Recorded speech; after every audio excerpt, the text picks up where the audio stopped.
Bonjour à toutes et à tous, et bonjour Dragomir. Salut Marc. Bienvenue à ce premier live sur les lettres du Christ en direct sur la page Facebook. Et ben donc nous allons prendre un petit moment pour parler de ces formidables lettres et de ce qu'on peut en tirer aujourd'hui, quoi. Qu'est-ce qu'on peut en attendre. Donc déjà, ce live, voilà, c'est pour parler des lettres, parce que les lettres du Christ ont été écrites il y a 20 ans, et c'est vrai qu'elles sont pas très connues encore en France, et on gagnerait vraiment à les connaître, enfin tout le monde trouverait vraiment des enseignements terribles pour sa vie, quoi. Pour s'améliorer, pour progresser dans sa vie. Et du coup, voilà, c'est un canal qu'on n'avait pas encore essayé de faire des lives Facebook. Donc, c'est le premier, il y en aura sûrement d'autres. Donc, restez à l'écoute. On essaiera d'en faire assez régulièrement quand même. Donc voilà, on va commencer par déjà se présenter nous. Après, on parlera un petit peu des lettres, du contenu de l'enseignement, des points principaux, déjà l'origine, d'où ça sort.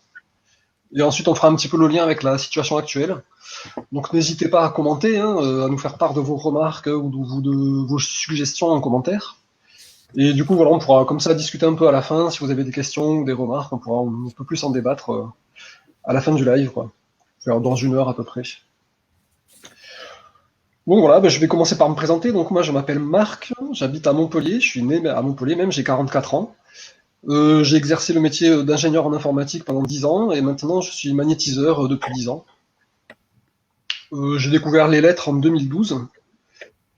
J'avais déjà beaucoup fait de recherches sur la spiritualité, la vie après la vie, le voyage astral, tout ce genre de choses. Et vraiment dans les lettres, tout de suite, à la première lecture de la première lettre, j'ai été frappé par l'intensité du contenu, quoi. Et c'est vrai que c'est souvent ce que je dis aux gens pour qu'ils comprennent. Je leur dis, prenez 2 heures, lisez la première lettre, vous allez voir ce que ça vous fait. C'est vraiment formidable. Et du coup, j'ai vu au fur et à mesure des années de pratique, ça a vraiment transformé ma vie. Je suis devenu plus patient, moins colérique, plus ouvert, beaucoup plus détendu, beaucoup plus optimiste aussi. Enfin, j'ai vu que vraiment ça a transformé ma vie, quoi. Et ça continue à la transformer. À chaque lecture, on sent qu'il y a des nouvelles compréhensions, des nouvelles choses. Donc pour moi, c'est vraiment un outil super précieux. C'est pour ça que j'investis du temps pour les faire connaître, parce que je trouve que c'est vraiment un merveilleux cadeau, quoi. Donc voilà. D'où ce live, entre autres.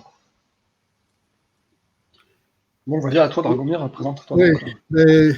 moi c'est Dragomir, d'origine bulgare, 62 ans. J'ai rencontré les lettres en 2011, en fait. Et ça a été aussi une rencontre très, très intéressante parce que depuis, ma vie a complètement changé. Je m'y suis consacré une grande partie de mon temps. De profession, je suis agent commercial, indépendant.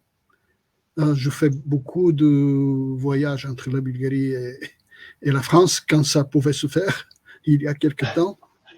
Mais maintenant, ça nous laisse un peu plus de temps pour approfondir les lettres et donc on a décidé, on a pensé à chercher tous les canaux possibles et imaginables à diffuser ce formidable cours de maître. C'est un cours de maître spirituel, en fait, de très, très haut niveau. Ouais.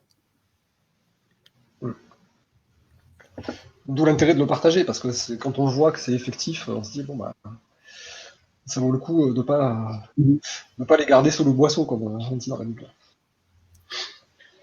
Donc, alors, le contenu des lettres, on va essayer de le présenter succinctement, en survolant sur tous les points principaux, parce que c'est très vaste, c'est un bouquin de 450 pages en format broché. Mais il y a quelques éléments qui sont assez. Enfin, il y a des éléments qu'on retrouve dans à peu près toutes les religions ou spiritualités ou courants de développement. Mais il y a certaines idées, il me semble, qui sont primordiales et qui sont vraiment uniques à l'enseignement des lettres, quoi. Donc moi, une des premières choses qui m'a frappé justement dans la lettre 1, c'est que le Christ dans le... Alors déjà pour présenter les lettres, ouais, d'où ça vient. Donc elles ont été écrites en 2000 et 2001 par une dame, elles ont été canalisées en gros. Elle a reçu ça par inspiration et elle a canalisé ses lettres pendant 2 ans. Elle avait 80 ans à l'époque. Elle avait déjà une vie assez remplie, de plein d'expériences et de développement assez intéressant. Et donc elle a canalisé ces 9 lettres. Dans les années qui ont suivi, elle a canalisé des articles aussi, jusqu'en 2014. Il doit y avoir une quinzaine ou une vingtaine maintenant. Et donc elle est anonyme, on ne sait pas qui c'est, on sait qu'elle vient d'Afrique du Sud. Mais elle a tenu à rester anonyme, justement, selon les instructions du Christ, pour que vraiment ça soit le livre et l'enseignement qui soient en avant, et pas du tout elle. Alors après, moi, personnellement, c'est vrai qu'au début, quand j'ai lu ces lettres, je me suis dit, bon, que ça soit le Christ qui les envoie ou pas, qu'est-ce que ça raconte? Et c'est vrai, quand on voit le contenu, on se dit, waouh, c'est vraiment d'un niveau... J'ai beaucoup lu d'autres canalisations, hein, d'autres textes, et même il y a des textes récents, des livres qui sortent là de gens qui canalisent en ce moment. Et ça n'a vraiment aucune commune mesure avec le contenu des lettres. Chaque page est à méditer profondément, quoi. C'est vraiment quelque chose de puissant. Et donc voilà, les choses moi qui m'ont frappé en premier, c'est la première lettre, quand le Christ décrit son illumination dans le désert, il perçoit Dieu en fait comme une énergie lumineuse et intelligente et aimante qui infuse toute la création, qui fait fonctionner les cellules dans les corps vivants, qui fait fonctionner la matière comme un scintillement de poussière. Et il arrive à comprendre ce qu'il décrit comme étant les caractéristiques de Dieu, les caractéristiques de cette conscience universelle. Et c'est des caractéristiques qui infusent et qui traversent toute la création. Donc, ces 9 caractéristiques, c'est la croissance, la nutrition, la protection, la guérison, la satisfaction de tous les besoins, le travail, les cycles et les rythmes, la survie, et pour finir, la loi et l'ordre. Et donc, il décrit chacun de ces aspects, comment on le voit dans les corps physiques, comment ça se voit dans la nature et comment ça structure la vie. Et déjà, expliquer comme ça la réalité de l'existence comme étant de la conscience, dire la matière, en fait, c'est pas quelque chose de solide. La matière, c'est de la conscience qui est rendue visible. Et en fait, tout ce qui existe, c'est de la conscience qui est rendue visible à divers niveaux de fréquences vibratoires. Et donc, ce qui compte, c'est vraiment de s'intéresser, enfin, de s'occuper de notre conscience et pas de vouloir trop faire de choses dans la matière finalement. Mais surtout s'inquiéter, voilà, on verra par la suite pourquoi, mais comprendre que voilà, tout est de l'énergie consciente qui émane d'une source divine, on va dire, enfin, mais d'une source de conscience qui est à la racine de tout ce qui existe.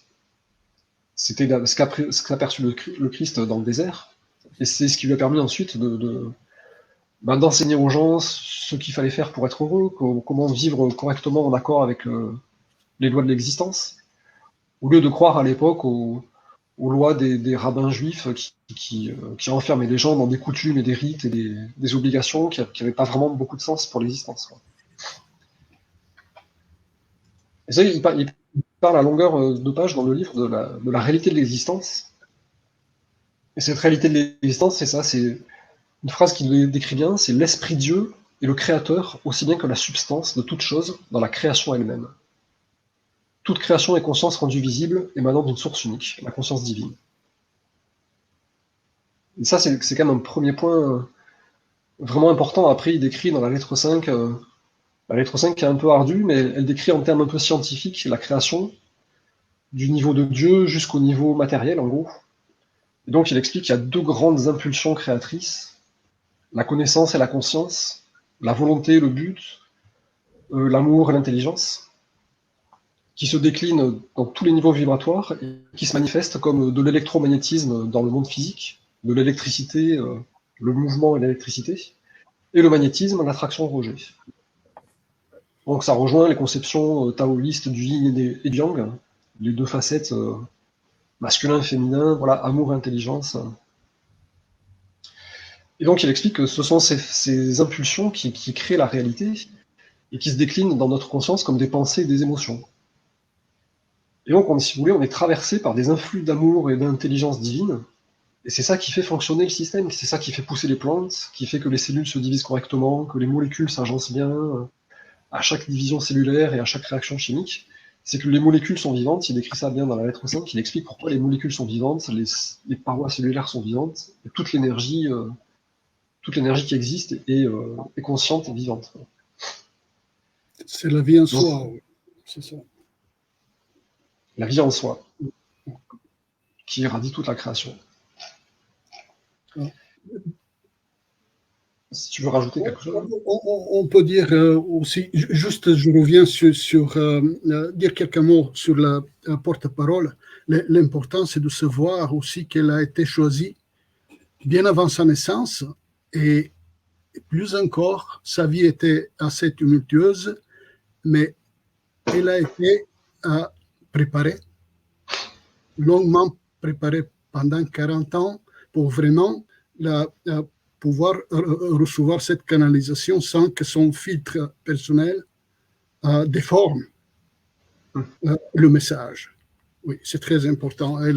Enfin, c'est une dame d'un sacré caractère, etc. On connaît son autobiographie. Après, c'est un enseignement d'un maître très dense.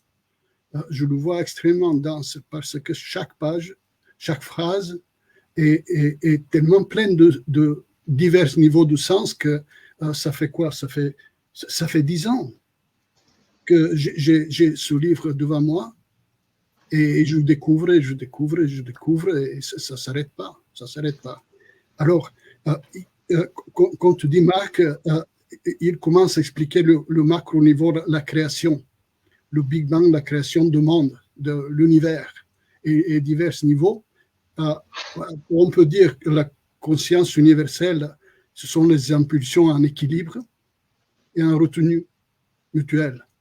Les deux impulsions dont tu disais tout à l'heure, l'impulsion de l'amour et l'impulsion de l'intelligence. En fait, elles sont à l'équilibre et en retenue. La conscience universelle est la source de tout. Et elle est contenue dans tout, dans toute création et de tout ce qui existe. La conscience divine qui est créée après le Big Bang, qui se sépare, elle est séparée en quelque sorte de la conscience universelle, c'est assez sophistiqué quand même à comprendre. Oui, voilà, sont les impulsions universelles dont on parlait divisées et actives. Elles ne sont plus en équilibre. Et donc, elle est la créatrice de tout. C'est-à-dire, c'est entre guillemets le Dieu, qu'on peut la comparer. Donc, elle est la créatrice de tout. Ce qui est créé, et tout ce qui est créé, y est contenu en elle. Oui. Enfin, il dit même que c'est que la conscience universelle, donc la source, le vrai Dieu créateur, c'est l'espace des scientifiques, l'espace dans lequel est contenu l'espace-temps. Oui, oui. Même l'espace dans l'atome. Oui. Voilà. C'est extrêmement important. C'est le contenant de tout le reste. Ouais. Et d'ailleurs, quand il parle de méditation, il dit bien de retrouver cet état d'équilibre intérieur et de silence et d'immobilité pour rentrer en gros en connexion avec cette conscience universelle. Que c'est de l'état d'équilibre des impulsions, de l'état de l'équilibre intérieur qu'on tire le maximum de vie en fait. Mais bon, ça on en parlera plus sur la méditation. Oui, et le but de l'existence en fait, c'est comme tu dis, c'est ce contact, cet échange est interrompu entre le créateur et la création, c'est-à-dire nous et la conscience divine. C'est le but de l'existence. Oui. En fait, comme nous le présente Christ, et c'est de là qu'ils vont découler toute chose qu'on peut difficilement imaginer belle et intelligente et pleine d'amour.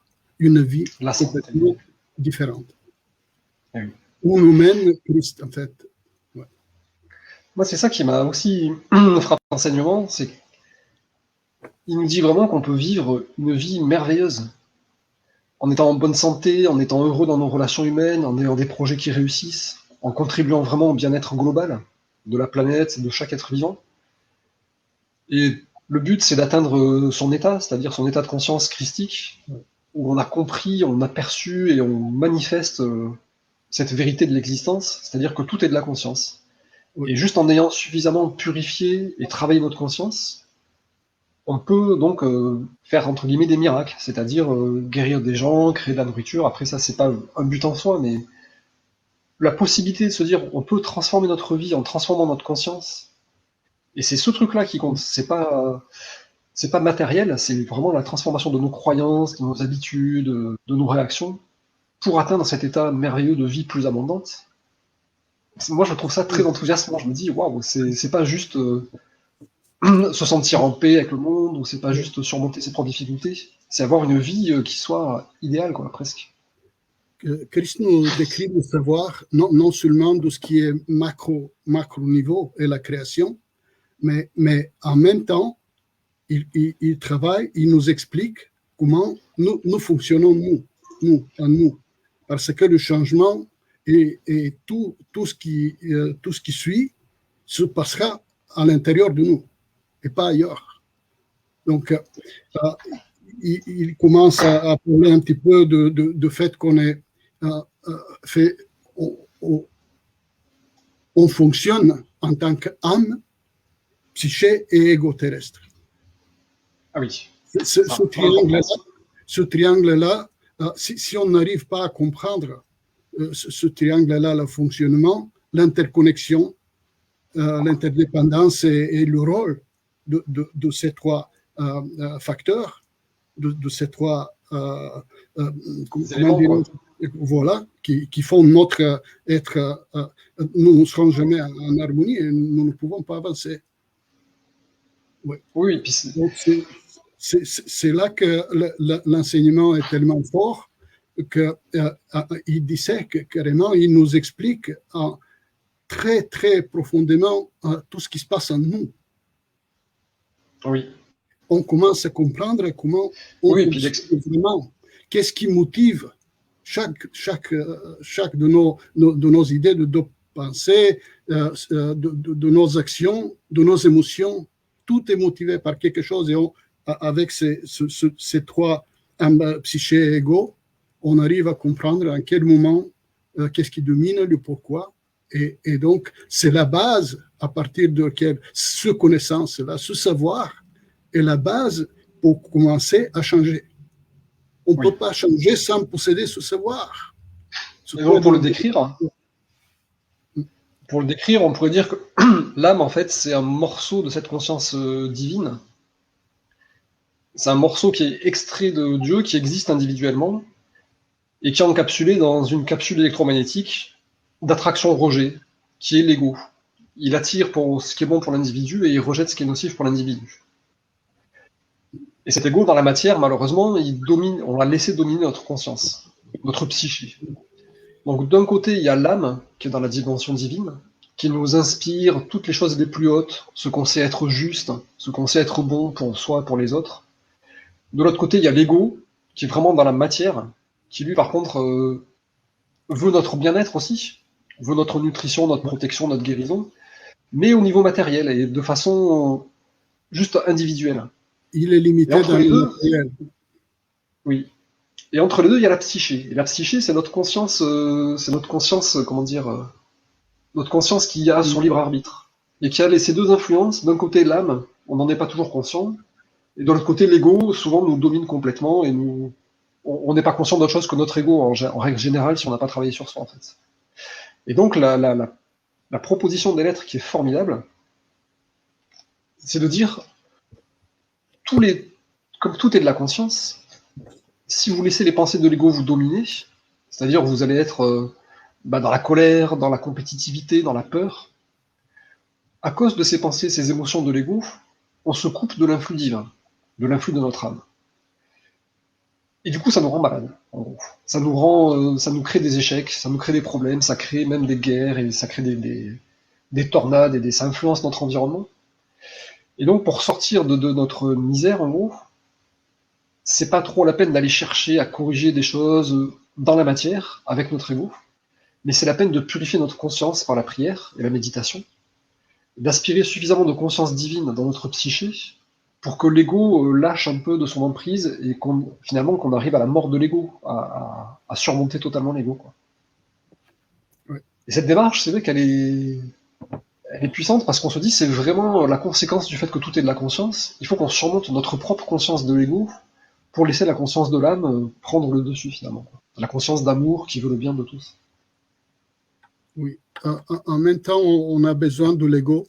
On ne peut pas l'abandonner comme ça d'un coup. C'est un processus assez subtil, très, très lent, mais sans le comprendre, il est très, très, très difficile d'avancer dans son propre développement spirituel. le développement spirituel, ça consiste à donner plus de place à l'âme qu'elle s'exprime. Et oui. Ce qui l'empêche, c'est l'ego. Et l'ego l'empêche pas parce que, juste pour l'empêcher, il l'empêche parce qu'il est limité en tant qu'outil de création. Ce n'est qu'un outil. Donc, si l'âme qui a ce instinct inné de retour dans le divin, dans l'universel, elle est l'ego, comment on peut dire ça? L'ego sent cette volonté de l'âme de s'exprimer et il veut l'aider, mais il est limité et il peut l'aider à son niveau à lui. Il peut lui proposer une belle voiture, une belle villa, des choses matérielles, mais l'âme, enfin, le plaisir est court, de courte durée, et on reprend le même chemin. Le problème de l'ego, c'est qu'il n'arrive pas à vraiment satisfaire ce que l'âme souhaite, c'est-à-dire à dépasser le niveau matériel et s'exprimer abondamment à des niveaux supérieurs pour être heureux. Mais ce contact et comment on peut dire ça, cet échange entre l'ego et l'âme est un outil formidable pour l'âme aussi, pour qu'elle grandisse. Elle garde son individualité, mais elle grandit, et c'est là qu'elle peut dépasser l'ego. Avec, comme tu dis, tu venais de dire, Marc, avec l'aide de Psyché, en fait. Oui. C'est notre psyché qui doit accueillir la place de l'âme et vraiment rejeter l'ego, le surmonter. Elle utilise le psyché pour vraiment maîtriser l'ego de mieux en mieux. Cette maîtrise de l'ego est hyper importante. Maintenant, l'âme en elle-même, ça ne suffit pas. Nous, tout seuls, on ne le fera pas vraiment. On a besoin d'aide. Malheureusement, l'ego ne peut pas détruire l'ego lui-même. Et c'est pour ça. Oui. Dans les lettres, moi, ce que j'ai beaucoup aimé, c'est qu'il y a des outils pratiques. Entre autres, il y a deux principaux outils qui sont conseillés pour surmonter l'ego. La méditation et l'exercice de purification de la conscience. Alors, la méditation, il y a 50 façons de méditer. Mais la méditation conseillée par les lettres du Christ, c'est vraiment faire le silence dans son esprit, réciter une prière qui consiste en gros à se connecter à cette conscience universelle, à lui demander de prendre possession de notre cœur, de notre esprit, de nous faire savoir qu'on est protégé et aimé dans toutes les circonstances, et demander à cette conscience universelle de prendre possession de notre esprit et de notre cœur pour nous apporter tout ce dont on a besoin pour vivre. C'est demander en gros à la source de vie de nous infiltrer, de nous infuser, de nous remplir de conscience de vie pour que ça se répande dans notre corps, dans nos émotions, dans nos pensées, mais aussi dans notre vie, dans notre environnement, que ça touche nos proches. Donc c'est vraiment une méditation puissante. Et une fois qu'on a fait cette prière, on se met en réception et on attend cet influx. On peut vraiment ressentir et rayonner cet influx divin en soi et autour de soi. Donc ça, c'est pour la méditation. Il conseille bien sûr de méditer régulièrement avec patience pour atteindre au fur et à mesure des états de conscience élevés. Et le deuxième exercice, le deuxième outil, l'outil de purification de la conscience, qui est un outil hyper puissant et simple. Je crois. C'est dans la lettre 6, oui. Et ça utilise donc cette description de la réalité de l'existence, à savoir, tout est de la conscience et Dieu est partout pour nous aider. Et on utilise cette réalité pour purifier notre conscience. Donc, en gros, il propose une liste de caractéristiques négatives, la médisance, la vindicte, les impulsions violentes, la jalousie, la colère, tout un tas de trucs. Celles qu'on reconnaît faire partie de notre conscience et dont on veut se débarrasser, on les note sur une feuille de papier. On s'allonge, on se met en méditation profonde pour contacter la conscience universelle, pour qu'elle infuse notre conscience. On met cette feuille de papier sur notre cœur, et on demande à la conscience universelle de nous débarrasser de ces impulsions négatives de l'ego. Débarrasse-moi de ma colère, débarrasse-moi de ma peur, débarrasse-moi de ma jalousie. Et on laisse comme ça un grand moment s'infuser de nouvelles consciences, en lui demandant de nous réparer de ça, de nous libérer, de nous infuser des nouveaux schémas de joie, de partage, de confiance. Et voilà, on fait ça suffisamment jusqu'à en être complètement débarrassé, être sûr qu'on va être débarrassé. Ouais. La deuxième phase, juste pour finir, la deuxième phase, c'est d'écrire sur une feuille, on se relève, on écrit sur une feuille de papier les caractéristiques positives dont on veut se voir être doté, la bienveillance, la patience, on veut la capacité à aider l'autre ou être patient. On s'allonge de la même façon, on se met en méditation profonde pour contacter la conscience divine, on se met cette feuille sur le cœur, cette nouvelle feuille, et on lui demande de nous doter de ces caractéristiques. Donc c'est vraiment un travail qui se passe en conscience entre nous et nous, en fait. Il n'y a pas de thérapeute, il n'y a pas de procédé autre que la conscience universelle va infuser ma conscience humaine et va me libérer, va me transformer, enfin va me nettoyer, quoi. Et ça, je trouve ça tellement simple et ça marche en plus. C'est formidable, quoi. Oui. C'est un truc à utiliser finalement Quand j'ai lu pour la première fois, je me suis dit, mince, ça c'est pour les petits-enfants, c'est pas vrai, ça ne peut pas marcher comme ça. Et je me dis, mais quand même, c'est Christ qui le dit, donc je m'exerce. Oui. Et en fait, j'ai marqué quatre caractéristiques à m'en débarrasser, qui me concernaient moi-même. Et au bout de 2-3 mois, j'ai senti que les trois avaient complètement, presque à 90% disparu de moi, mais vraiment. Et là, je n'ai pas compris comment ça s'est passé. Fait une méditation, etc., mais je n'ai pas compris comment. Tandis qu'une, j'avais noté la colère pour moi. Et la colère, j'étais débarrassé en grande partie aussi, mais à travers, pour moi, c'était un rêve, un très mauvais rêve. Et quand je me suis réveillé, là, je me suis dit plus jamais la colère. Et enfin, ça paraît un peu enfantin d'écrire quelque chose sur une feuille et de la mettre dans la méditation et sur sa poitrine. Mais en fait, ça marche de manière incroyable. Et tout le monde le dit. Hein, c'est pas que moi. Hein, voilà. Ouais. Il suffit de pratiquer pour voir que ça marche. Ouais. C'est ça. Et donc, c'est vrai que le but de ce travail de purification, c'est de pouvoir rentrer en connexion avec la conscience divine un petit peu en permanence et rentrer dans cet état de conscience qu'il appelait le royaume des cieux. Vous savez, dans les évangiles et même dans les premières lettres, il parle beaucoup du royaume des cieux sur terre. Et on se demande, mais qu'est-ce que c'est ce royaume des cieux? Et donc là, il y a une phrase qui est assez tirée des lettres, qui est assez éclairante. Il dit, le royaume des cieux est un état d'esprit et de cœur entièrement rempli de Dieu, votre Père. Et quand vous êtes dans cet état, le Père est le chef de votre corps. Il dirige tout ce que vous faites et toute votre vie.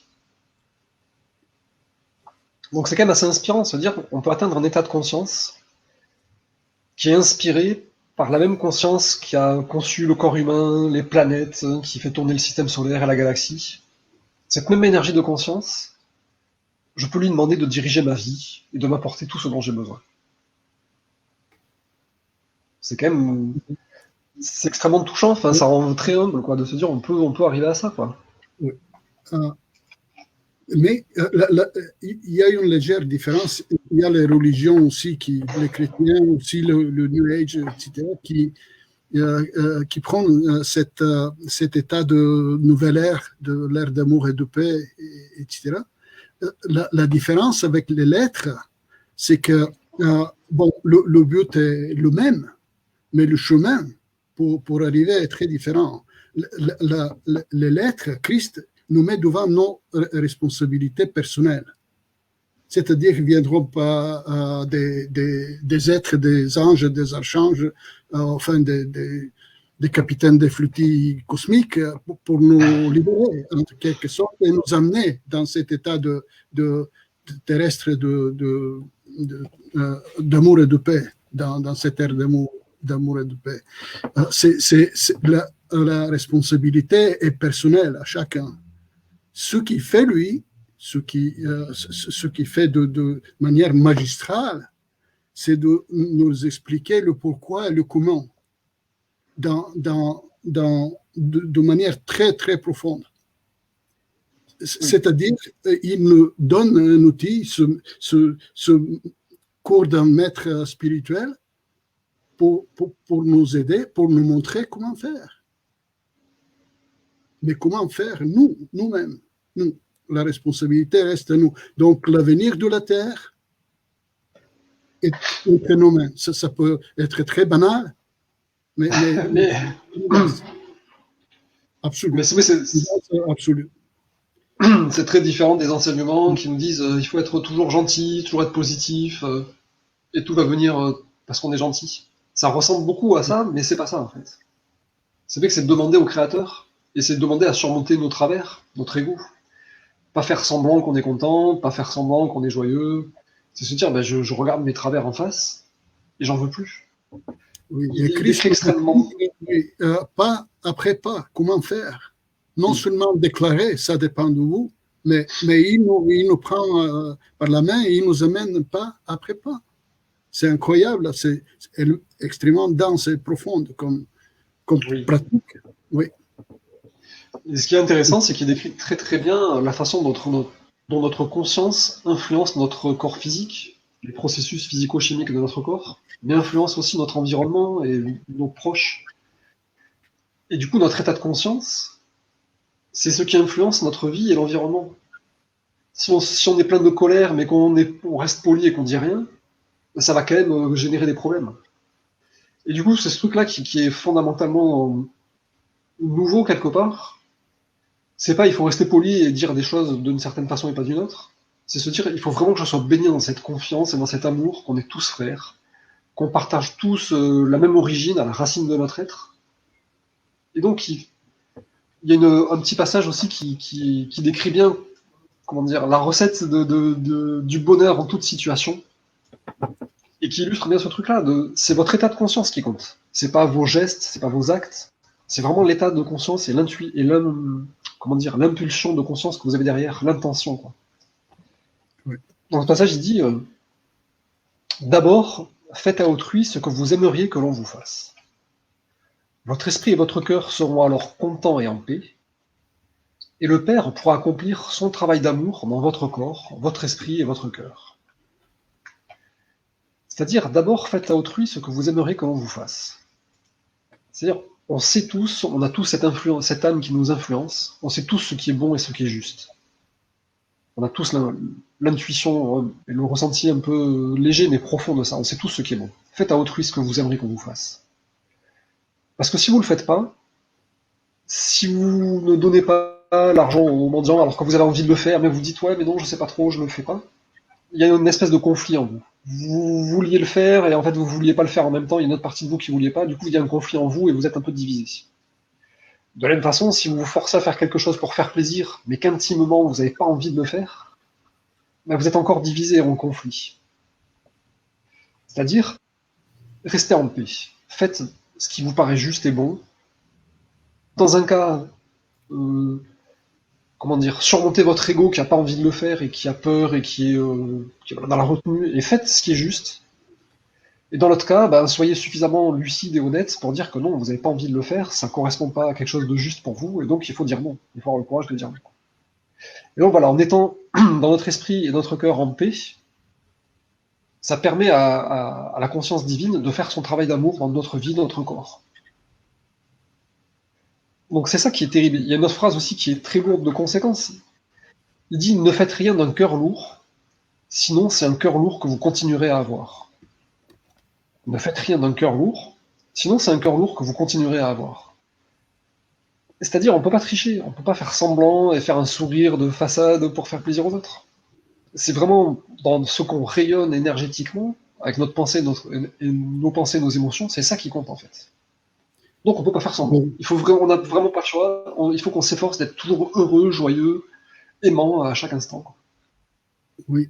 Euh, Et oui, c'est ça. juste Oui, pour excuse-moi. finir, comme ça, c'est pas, on peut pas le faire de façon humaine avec notre ego parce que c'est surhumain quelque part, de supporter les gens désagréables, de supporter les insultes, de supporter les épreuves. C'est pour ça qu'on a besoin de cet appui divin qu'on va chercher à travers la méditation et la prière pour pouvoir être inspiré. Quel est le point de vue à avoir pour supporter ça avec amour? Qu'est-ce qu'il faut dire pour être entendu? Qu'est-ce qu'il faut apporter dans cette situation? Est-ce qu'il faut dire oui? Est-ce qu'il faut dire non? Qu'est-ce que je dois faire? Donc demander l'inspiration divine pour pas le faire tout seul avec notre ego qui est limité et qui est plein de travers quelque part. Oui.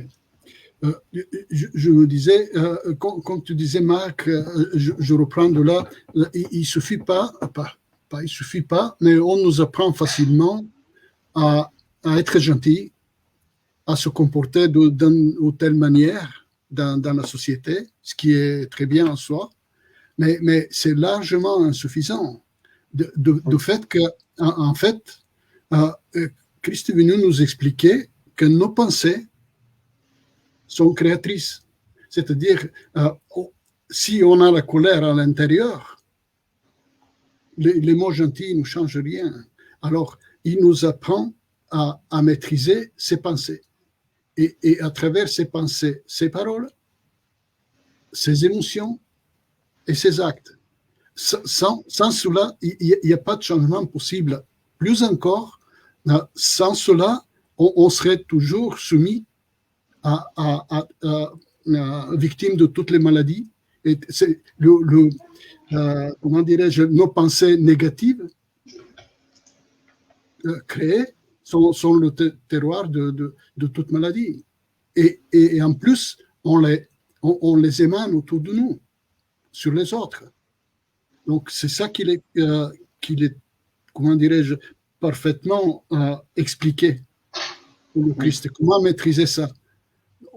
Parce que, comme il dit, l'ego, il ne peut pas être, il veut paraître bon, mais il ne peut pas être bon. Et si on n'est pas bon, si on n'arrive pas à maîtriser cela, tout le reste, c'est que de façade qui va s'écrouler tôt ou tard. Pour nous personnellement et pour notre société. Parce que la société est aussi, c'est le miroir Complètement. de nos pensées, de nos paroles, de nos actes. Et c'est vrai qu'on nous a appris à être bon. Enfin, on nous De a appris paraître, à dire de paraître. paraître. Voilà. Parais bon, sois poli, ne dis pas ça, ne ressens pas, ne sois pas triste, ne sois pas ceci, cela. Et ça nous a enfermés dans une espèce de... C'est très difficile, c'est l'être à certains niveaux, parce que tu te C'est dis, une ah, qu'est-ce que souffrance. c'est vrai? C'est une souffrance. C'est une contradiction en nous, entre l'âme et l'ego. Et c'est une contradiction qui nous déchire, plus ou moins, en fonction des situations. Oui. Et il disait, justement, l'image qui est terrible, enfin, il disait déjà, le truc terrible, c'est que plus on essaye de réussir dans notre société, plus on renforce notre ego. On est dans une société qui est basée sur la compétition, la séparation, le chacun pour soi, la peur. Surtout en ce moment, la peur, c'est un bon business plan de faire peur aux gens pour leur faire ce qu'on veut. Mais du coup, il disait, voilà, quand on réussit dans la société, on renforce notre ego.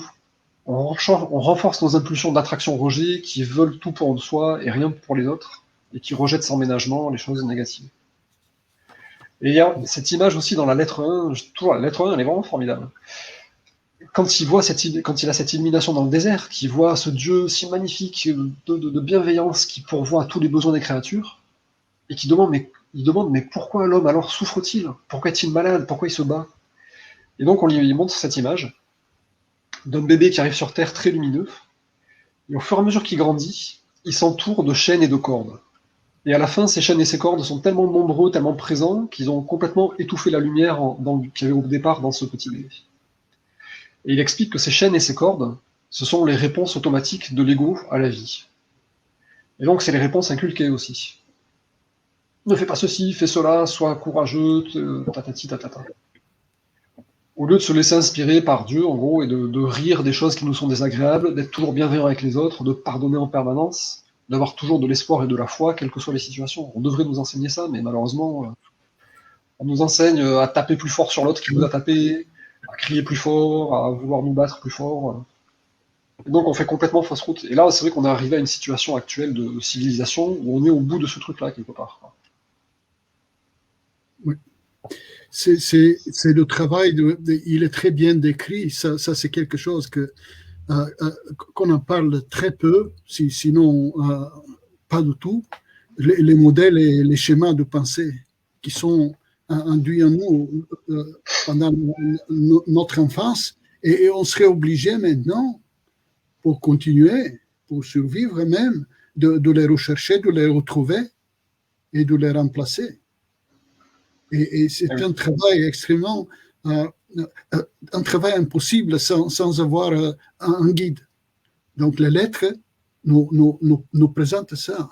Ça c'est une faveur extraordinaire de comprendre comment fonctionnent les schémas et les modèles et comment les trouver en nous, parce que c'est très individuel. Il n'y a pas de quelque chose qui est commun à tout le monde. C'est très individuel, mais c'est d'une très, très haute importance. À travailler là-dessus. Ce travail-là est difficile. Vraiment difficile, parce qu'on rentre au fond de nous. On touche les profondeurs qu'on essaye de ne pas trop toucher, en principe, parce que ce n'est pas très, très joli parfois, etc. Mais sans ça, on ne peut pas continuer. Et en quelque sorte, Christ, pour ça aussi, il est le sauveur, parce qu'il nous apprend à nous guérir, nous transformer nous-mêmes. Comment faire et le pourquoi. Oui. Il nous apprend à arrêter de nous faire du mal, en fait. Oui. Nous guérir, quelque part, oui. Il y a une phrase aussi qui est assez, à la fin de la lettre 2, qui est vraiment puissante. Il dit les arbres et les plantes, au contraire du genre humain, ne peuvent pas se plaindre qu'ils sont affamés et nus. Aussi, ils ne défendent pas l'œuvre du Père en eux. Donc nous, le genre humain, on se plaint. On a une conscience qui nous permet de se plaindre et de critiquer, d'être méchant, tout ça. Et avec ces pensées négatives, on crée notre malheur, en fait. On défait l'œuvre du Père divin en nous. Et c'est ce truc-là, ces formes de pensée, ces formes de pensée qu'il faut surmonter, c'est ces trucs-là, en fait. Et nous expliquer que c'est vraiment notre conscience qui doit changer, et c'est pas notre, je sais pas quoi, notre façon d'être, notre intérieur, les signes qu'on s'accroche autour du cou, ou les génuflexions, ou les simagrées qu'on peut faire au niveau rituel. C'est vraiment nos croyances et nos pensées, quoi. C'est un travail au niveau de la conscience. Oui. Il y a un passage aussi qui est un peu mystique, où il dit qu'en fait, nous sommes des modèles de conscience qui échangeons des formes de conscience. C'est-à-dire, en fait, on est des individus, on est modelés selon une certaine conscience, on s'échange de l'énergie de conscience, et du coup, on s'influence mutuellement. Et c'est vrai que dans une société actuelle qui nous pousse à la peur, à la compétition, tout ce genre de choses, on est nous-mêmes influencés par ça, en fait. On reçoit en permanence des formes de conscience, de peur, de compétitivité. Prends une assurance pour la voiture au cas où, prends une assurance pour tout, protège-toi derrière des grandes barres en métal parce que les gens vont t'agresser. Et en acceptant ces modèles de conscience, on se crée une vie misérable, en fait. Et multiplier tout ça par milliards, et des millions et des milliards, on arrive à cet état quand la Terre entière est menacée. L'existence de la Terre est menacée. Voilà, parce que nos pensées en étant créatives, ça ne fait pas de nous Dieu, mais ça permet parmi nous qu'il y ait une espèce de manipulation. C'est-à-dire, tu viens de dire, Marc, celui qui crée la peur ou l'agressivité, ben c'est une manipulation qui carrément détruit la Terre. Non seulement chacun de nous, mais la Terre. Il dit, comment vous savez vos pensées agressives, etc., comment ils vont aller se loger là où il y a les failles. les failles dans Oui. la Terre. Et Nous récoltons. il y a 1000 ans, 2000 ans, on peut dire non, c'est pas grave. La Terre est grande, mais on voit aussi aujourd'hui qu'elle est vraiment petite. Et nous sommes vraiment en train de nous autodétruire en détruisant la Terre, mais et nous-mêmes aussi. Oui. C'est-à-dire, nos pensées influencent aussi non seulement nos relations personnelles, notre vie personnelle et nos relations proches, mais tout. D'où l'importance de l'être, parce que c'est aussi un manuel, comment sortir de la manipulation, comment la reconnaître, parce que c'est à travers la vérité qu'on peut faire la comparaison. Ce qu'on reçoit autour de nous, des médias, et tout le bazar, et toute la société de concurrence, et la vérité de l'être, la vérité de l'existence, qu'on voit, qu'on sent. Et là, on commence à faire le choix et à basculer. Il y a qu'à travers ça qu'on peut, que le monde peut survivre, l'humanité peut survivre.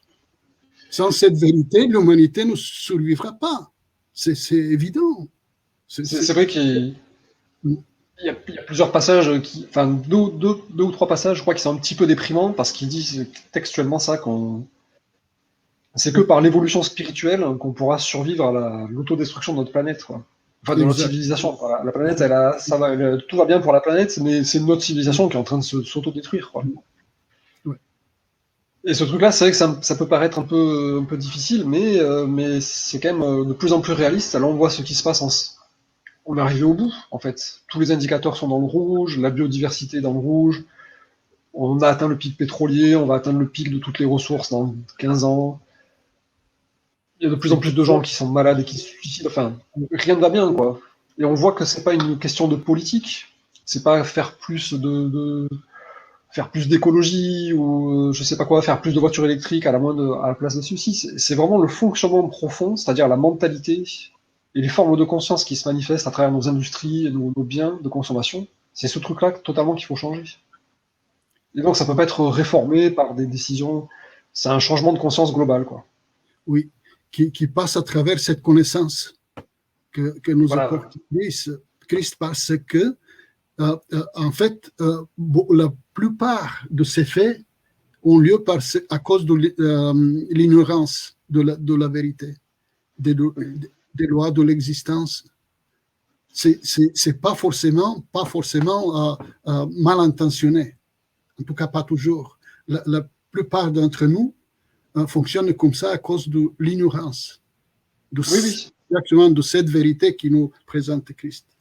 Ouais. C'est ça qui est bien dans les lettres, c'est qu'on dirait un manuel de l'utilisateur de l'existence. Ouais. Moi qui suis informaticien, ça m'a vraiment parlé comme ça, on dirait une notice, comment exister, comment vivre en fait, comment bien se servir de l'existence. Avoir des pensées qui sont en accord avec les pensées du créateur, parce que c'est ces pensées qui créent la vie.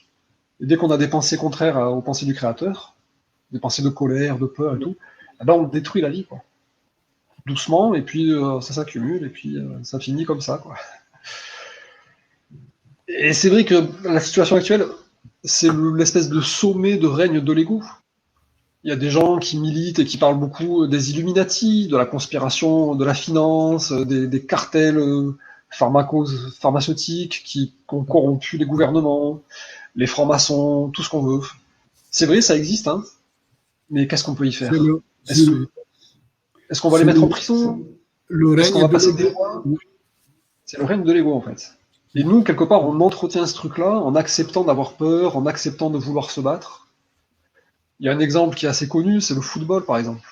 Le football, on met du football partout, tout le temps, c'est hyper important, le football. Le football, pourquoi? Parce qu'il y a deux équipes, et il y en a une qui perd et une qui gagne. C'est pas on joue ensemble, c'est on s'oppose, et toi tu perds, moi je gagne, ou c'est l'inverse, si tu gagnes, je perds. Et donc ça augmente en permanence cette division, cette peur, cette concurrence, et ça empêche l'unité humaine, quoi, quelque part. Et des trucs comme ça, il y en a plein, quoi. Enfin... Ouais. En fait, c'est en tant qu'ex-footballeur, je, je dirais que c'est un avancement énorme par rapport au temps des Romains, quand on avait chacun l'épée et on s'entretuait dans les stades. Au moins, aujourd'hui, on ressort vivant.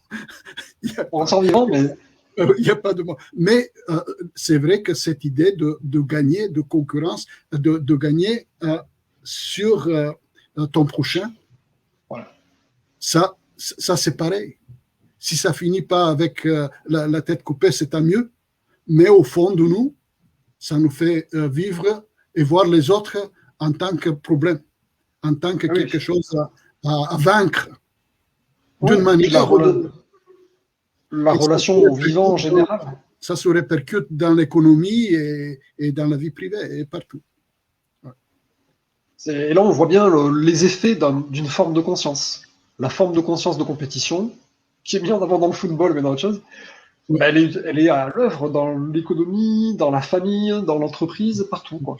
À l'école, ceux qui sont bien notés, moins bien notés. Enfin. Ouais. Et donc c'est vraiment ce truc-là que le Christ nous propose de changer pour nous sortir de notre misère, parce qu'on est dans une vie terriblement misérable en ce moment, quoi. Dans cette période de civilisation, ça fait quoi, 3000, 4000, je sais pas, des milliers d'années qu'on est là-dedans, et il faut arrêter, quoi. C'est le message profond du Christ, il me semble, dans ces lettres, quoi. Ouais. Et donc que pouvons-nous faire à part faire connaître ces lettres, les répandre autour de nous, inciter les gens à comprendre la réalité de l'existence. Et donc nous, c'est ce qu'on a essayé de faire, Dragomir, avec une troisième personne, on a créé une association en mars, l'association La Voix du Christ. Et donc notre but, c'est on est plusieurs personnes, quelques dizaines à connaître les lettres, à trouver que c'est hyper important pour nous individuellement et puis pour le collectif. Et donc on va essayer de faire des vidéos live Facebook par exemple, de faire des manifestations, de distribuer des tracts, de faire des choses pour faire connaître ces lettres et pour inciter les gens à les lire. Parce que c'est vraiment ce qu'on peut faire de tout ce qui est peut-être de plus utile. On n'est pas investi, on est des gens à un niveau très, très modeste, ça se voit, mais on ne peut pas rester sans faire quelque chose. Et l'association, dans ce cas, nous aide à vraiment, comment dirais-je, se présenter devant la société. On a fait ça en Bulgarie. Je vais vous donner un pays qui est 10 fois plus petit que la France. Mais à travers l'association, on a pu faire, par exemple, imprimer les livres et faire des dons. On a fait des dons à plus de 200 exemplaires dans des foyers sociaux à travers le pays. Dans des foyers sociaux. Et à peu près 300 exemplaires, on a donné aux personnes socialement défavorisées. C'est-à-dire, quelqu'un vient et nous dit, je connais quelqu'un qui a un petit revenu, mais il est très intéressé par les lettres, on lui fait cadeau. L'association lui fait cadeau, le livre. On a dispatché à peu près 300 exemplaires du livre aux bibliothèques, pratiquement toutes les bibliothèques à travers le pays. On dira ça c'est sans importance, etc. Ok, c'est sans importance, mais au fond, on a 800 livres que l'association a diffusés dans la société bulgare. De là, le groupe Facebook, il a environ 2700 membres. Et la page Facebook des lettres a plus de 16 000 abonnés dans un pays 10 fois plus petit que la France. Et sur le site web, là, on vient de m'envoyer les derniers chiffres, on a 6300 visites uniques par mois. 6300 par mois et 400 téléchargements de lettres gratuites, bien sûr, par mois. Les livres et l'audio. Parce que toute cette organisation, sans association, et ça va faire un chaos. C'est-à-dire, ce ne serait pas vraiment possible à faire. Nous Oui, c'est parlons pour pas ça. que, oui, l'association sert à canaliser tous ces Oui, oui. bons esprits des gens pour vraiment aider les autres, être utile, en fait, Oui. dans la distribution des lettres. Puis s'organiser, se rencontrer, créer des Ouais, réseaux aussi. Alors sur le site web, leslettresduchrist.com, on a mis en place une carte géographique où les gens peuvent s'inscrire, les gens qui sont lecteurs des lettres et qui veulent rencontrer d'autres lecteurs ou dire voilà, on peut discuter. On peut aller se référencer, donc je vous l'encourage, vous qui regardez cette vidéo, si vous êtes un lecteur assidu des lettres et que vous aimeriez rencontrer d'autres membres, n'hésitez pas à regarder cette carte et éventuellement à vous inscrire aussi. Comme ça, vous pourrez peut-être monter un groupe de pratique aussi. C'est-à-dire le Christ dans ses lettres, il nous incite à créer des groupes de pratique, de se rencontrer le dimanche, pour remercier la conscience divine de tous les bienfaits qu'elle nous apporte, de parler de ses enseignements, de voir comment on les met en pratique, et de créer une forme de conscience de groupe qui va attirer la conscience divine dans la conscience du monde. Donc c'est une espèce de mission. Ouvrez votre conscience à Dieu, répandez cette conscience dans vos groupes, développez cette compréhension des lettres et cette compréhension de l'existence dans vos groupes, et remerciez la conscience divine d'influencer de plus en plus la conscience du monde pour apporter la satisfaction des besoins de tous. Donc le but, c'est aussi ça, c'est de créer des groupes de gens qui s'ouvrent à la compréhension de la réalité, en gros, et qui essayent de vivre en accord. Donc l'association, voilà, ça nous servira aussi un petit peu à ça, à mettre les gens en lien, et puis à favoriser la création de groupes locaux, quoi. Parce que ça fait tellement du bien. Moi, j'en ai créé un il y a presque 5 ans maintenant. Moi, je le fais chez moi, donc on se reçoit, enfin, je les reçois les gens dans mon salon, c'est gratuit. Ça dure 1h30 le matin, le dimanche matin, le plus autant que possible tous les dimanches. Et c'est vrai qu'avec ces 5 ans de création, de pratique de groupe, je vois que ça a beaucoup avancé. Enfin, pour pas mal de personnes, on sent qu'on a débloqué des trucs qui paraissaient insurmontables. On a maintenant des nouveaux objectifs, des nouvelles compréhensions de ce à quoi on peut arriver. Donc c'est vraiment super intéressant de faire des groupes, quoi. Pour l'instant, il y en a que 2 ou 3 en France, je crois. Mais voilà, l'un oui, des buts aussi de l'association, c'est ça, quoi. oui. On peut aussi participer, comme on le fait, à travers la vidéo. Oui, oui. C'est-à-dire, ton groupe à Montpellier, il est visité par nos amis à Marseille, de Marseille, etc., etc. Donc, chacun, peu importe où on se trouve, même partout dans le monde, il suffit d'avoir Internet pour Oui, oui, on peut. participer dans ton groupe à Montpellier, par exemple. Oui, Voilà, oui. voilà. Et puis c'est vrai qu'on filme les réunions et puis je mets les morceaux les plus intéressants sur YouTube aussi, Ouais. depuis quelques semaines là. Pour justement partager ça, essayer de montrer aux gens ce en quoi consiste cet enseignement qui est assez unique, quoi. Enfin, qui est même complètement unique.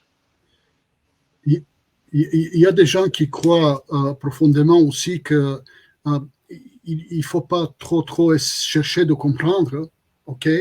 C'est comme ils le sentent, mais au fond, c'est extrêmement important à apporter une petite compréhension. Et je remarque à travers les années que chacun y contribue parce que nous sommes des individus vraiment originaux et chacun a une vision légèrement différente et ça enrichit tout le groupe. Chacun apporte sa pierre et les lettres, l'enseignement est tellement dense qu'il nous faut encore, je ne sais pas, une vie pour vraiment y pénétrer comme il faut.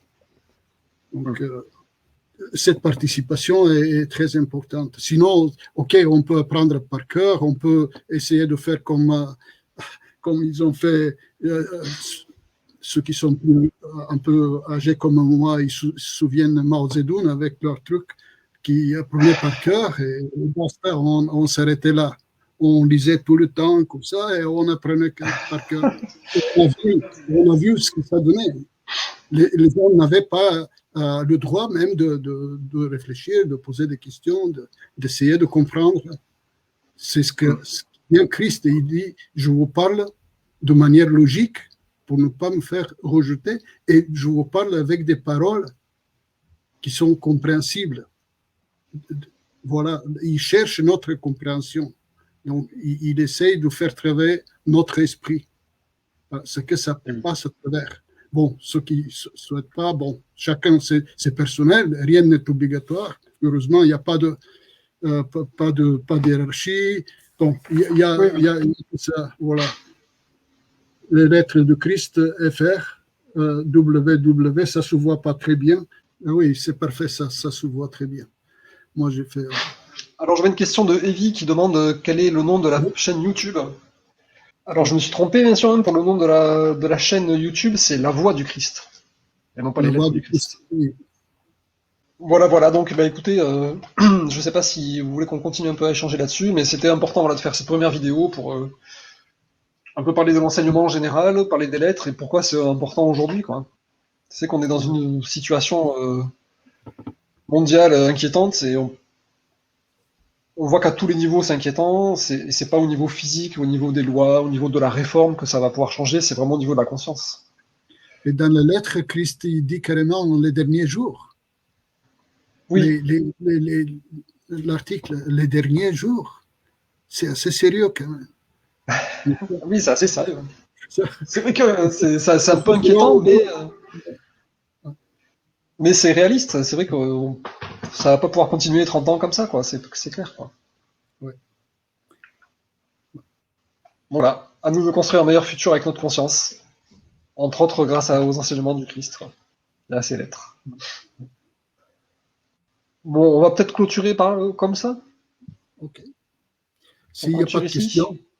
Il n'y a pas plus de questions que ça. De toute façon, on fera d'autres lives, hein, je pense, dans quelques semaines, un mois peut-être. On va pouvoir approfondir. Oui. Donc n'hésitez pas d'aller, je vous remonte le site et la page Facebook, hein, d'aller sur le site et la page pour commenter. On a un forum aussi sur le site leslettresduchrist.com. Si vous voulez, voilà, il y a des détails un peu sur les enseignements, si vous voulez partager, il y a plein de choses sur le site qui sont super intéressantes.